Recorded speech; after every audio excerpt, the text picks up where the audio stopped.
नमस्कार, मैं हूं शम्स ताहिर खान और आप देख रहे हैं वारदात। बात पंचनामा से शुरू होकर निकहनामा तक पहुंच जाएगी, शायद ही किसी ने सोचा था। एक क्रूज के रेड से शुरू हुई कहानी आर्यन की गिरफ्तारी या फिर जमानत पर खत्म हो जानी चाहिए थी, मगर ऐसा हुआ नहीं। उल्टे इस क्रूज रेड की जांच करने वाले एनसीबी के मुंबई जोनल डायरेक्टर समीर वानखेड़े खुद जांच के घेरे में आ गए। समीर वानखेड़े और एनसीबी पर जिस जिस तरह के इल्जाम लगे, इसका तजुर्बा ना तो पहले से एनसीबी को था और न खुद समीर वानखेड़े को।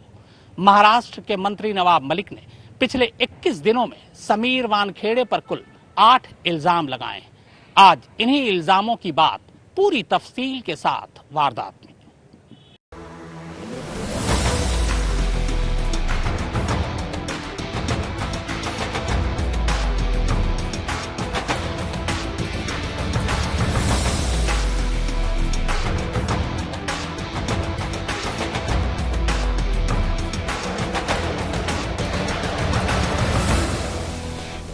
कहां खबर में आर्यन था,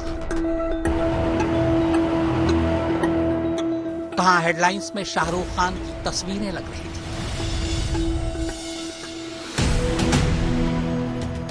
कहां फिल्मी दुनिया, फिल्मी सितारे और उनके बच्चों और ड्रग्स के बारे में टीवी पर बड़े बड़े डिबेट शो हो रहे थे।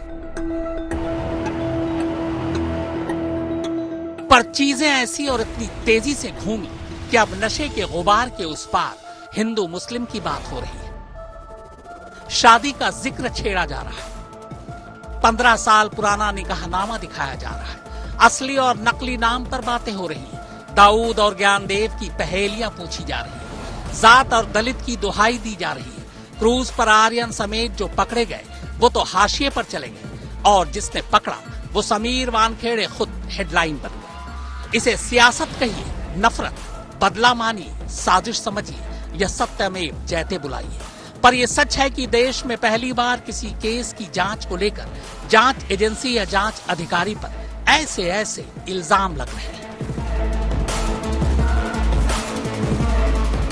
इन इल्जामों की सिलसिलेवार झड़ी की शुरुआत होती है आर्यन की गिरफ्तारी के ठीक 4 दिन बाद 6 अक्टूबर को। इस दौरान 2 से 5 अक्टूबर के बीच सोशल मीडिया पर एक तस्वीर बड़ी तेजी से वायरल हो चुकी थी।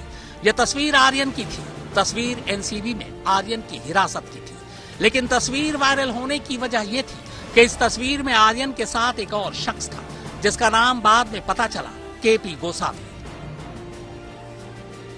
इसी तस्वीर ने समीर वानखेड़े के विरोधियों को पहला मौका दे दिया और इस मौके को भुनाया महाराष्ट्र सरकार में मंत्री नवाब मलिक ने। इत्तेफाक से नवाब मलिक के दामाद को ड्रग्स के मामले में इन्हीं समीर वानखेड़े ने गिरफ्तार किया था।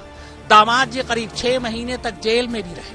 अब नवाब मलिक का वो पुराना जख्म था या आर्यन के लिए नया प्यार, ये तो नवाब मलिक ही जाने। पर 6 अक्टूबर से लगातार नवाब मलिक समीर वानखेड़े के पीछे ऐसे पड़े कि माँ बाप, नाम, जात, मजहब, बीवी, बहन, जन्म प्रमाण पत्र, नौकरी, शादी, निकाहनामा, पूरी पोटली ही लेकर बैठ गए। लगभग हर दूसरे दिन नवाब मलिक पोटली खोलते और एक नया शिगुफा टीवी और अखबारों में तैरने लगता। तो आइए आज सबसे पहले आपको नवाब मलिक की पोटली से निकले उन तमाम इल्जामों के बारे में सिलसिलेवार बताते हैं जो 6 अक्टूबर से शुरू हुआ और 27 अक्टूबर तक जारी रहा। तो पेश है तारीख के हिसाब से समीर वानखेड़े के खिलाफ नवाब मलिक का सिलसिलेवार खुलासा। इन खुलासों का जवाब आगे देंगे।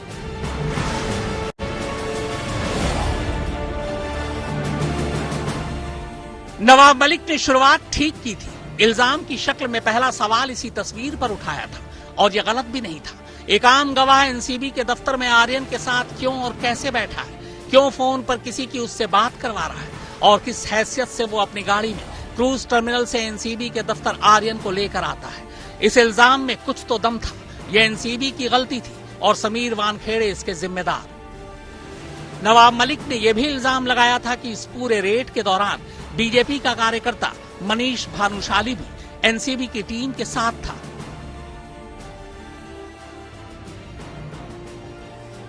भानुशाली और गोसावी का रिश्ता भी उन्होंने जाहिर किया।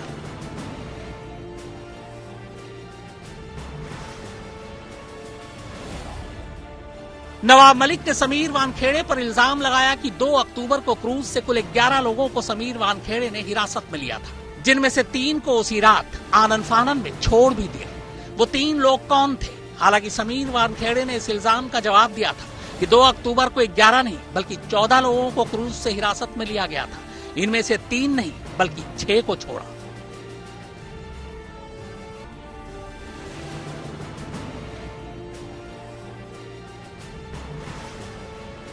दो इल्जामों के बाद अब नवाब मलिक पर ही इल्जाम लगने लगे थे। इल्जाम ये कि चूंकि समीर वानखेड़े ने उनके दामाद को गिरफ्तार किया था और जेल भेजा था, इसीलिए वो समीर वानखेड़े से बदला लेना चाहते हैं। इसी इल्जाम के जवाब में नवाब मलिक ने समीर वानखेड़े पर तीसरा इल्जाम जड़ दिया।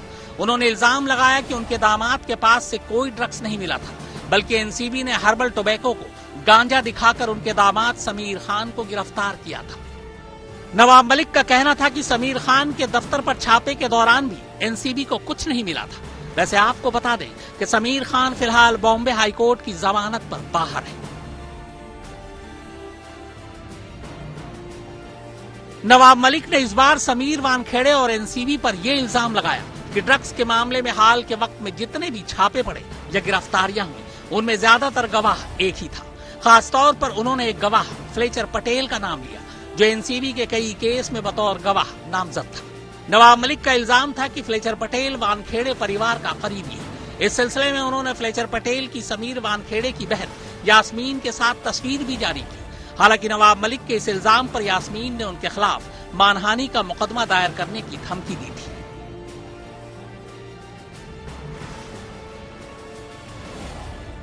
पांचवें इल्जाम की शक्ल में नवाब मलिक ने समीर वानखेड़े पर पहली बार सीधे वसूली और उगाही का इल्जाम लगा दिया। उन्होंने कहा कि एक वक्त जब बॉलीवुड के बहुत सारे सितारे मालदीव में थे, तब समीर वानखेड़े भी वहां मौजूद थे। वहां वो उगाही के लिए गए थे। हालांकि समीर वानखेड़े ने इस इल्जाम का जवाब दिया। उन्होंने कहा कि वो अपने परिवार के साथ छुट्टियां मनाने मालदीव गए थे और इसके लिए बाकायदा उन्होंने अपने डिपार्टमेंट के सीनियर अफसरों से इजाजत भी ली थी।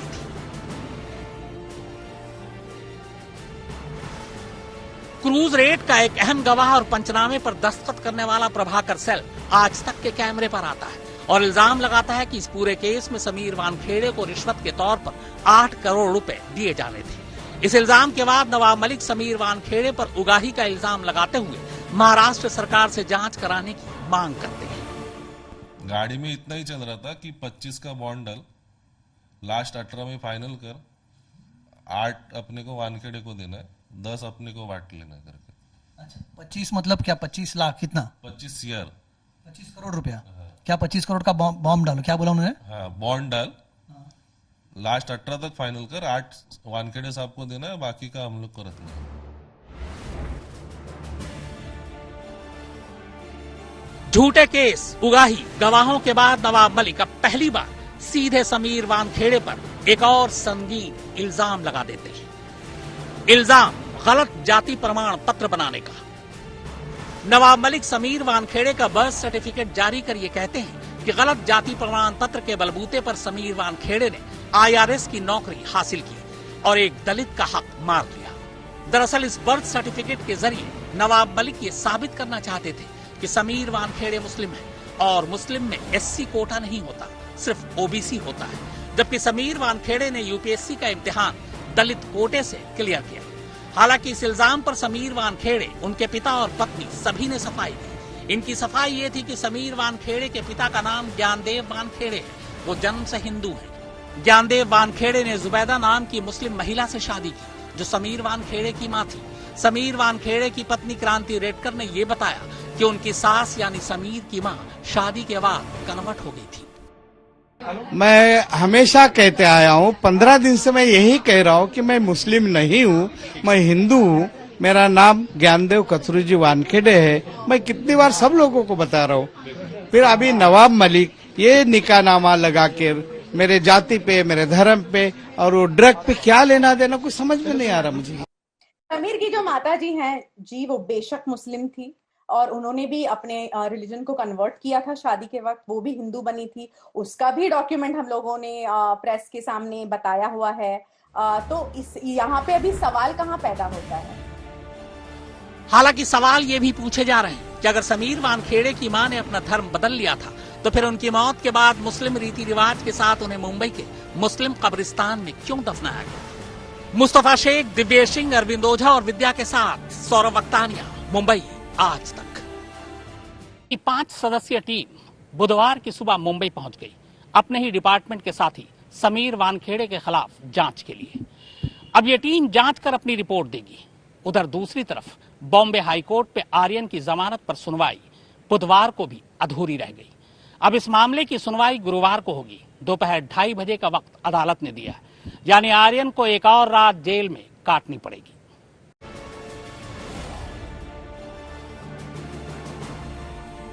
बर्थ सर्टिफिकेट के बाद नवाब मलिक ने समीर वानखेड़े पर 8वां इल्जाम जड़ा। इस बार उन्होंने समीर वानखेड़े का 15 साल पुराना निकाहनामा जारी कर दिया। इस निकाहनामे के जरिए नवाब मलिक ये दावा कर रहे हैं कि समीर वानखेड़े मुस्लिम है और मुस्लिम रीति रिवाज के मुताबिक ही 7 दिसंबर 2006 को उन्होंने डॉक्टर शबाना कुरैशी से निकाह किया था। इस निकाहनामे पर बाकायदा गवाह के तौर पर समीर वानखेड़े के बहनोई खान अब्दुल अजीज खान के दस्तखत हैं। इस निकाहनामे पर समीर वानखेड़े का नाम भी समीर दाऊद वानखेड़े लिखा है। इसी निकाहनामे को सामने रखते हुए नवाब मलिक ये इल्जाम लगा रहे हैं कि समीर वानखेड़े अपनी जाति और धर्म दोनों को लेकर झूठ बोल रहे हैं। आज तक ने उन काजी साहब से भी बात की जिन्होंने समीर वानखेड़े और डॉक्टर शबाना का निकाह पढ़ाया था। सुनिए वो क्या कहते हैं। तो ये निकाह आपने पढ़ा? हाँ, मैंने पढ़ाया है, ये बिल्कुल सही है। और उस वक्त में समीर, शबाना और इनके बाप, पूरी खानदान सब मुसलमान थे। सब मुसलमान? हाँ, अगर ये जाहिर होता कि समीर हिंदू हैं तो निकाह ही नहीं होता हमारी शरीयत में, और काजी शरीयत के खिलाफ निकाह ही नहीं पढ़ाता। ये गलत है। आज जो कुछ भी कहें, लेकिन उस वक्त में समीर मुसलमान थे, शबाना मुसलमान थी। तो इल्जामों की इन लंबी चौड़ी झड़ी के बीच जांच तो होनी थी और जांच शुरू भी हो गई। फिलहाल एनसीबी की एक 5 सदस्यीय टीम खासतौर पर क्रूज मामले में गवाहों और उगाही को लेकर समीर वानखेड़े की भूमिका की जांच कर रही है। जहां तक बाकी इल्जामों की बात है, उनकी जांच होगी या नहीं, होगी भी तो कब, और अगर हुई तो कौन करेगा, यह भी साफ नहीं है। लेकिन यह जरूरी है कि सच जो भी हो वो सामने आए, क्योंकि तभी हम कह सकते हैं सत्यमेव जयते। मुस्तफा शेख, दिव्येश सिंह, अरविंद ओझा और विद्या के साथ सौरभ वक्तानिया, मुंबई आज तक। तो वारदात में फिलहाल इतना ही, मगर आज तक पर खबरों का सिलसिला लगातार जारी है।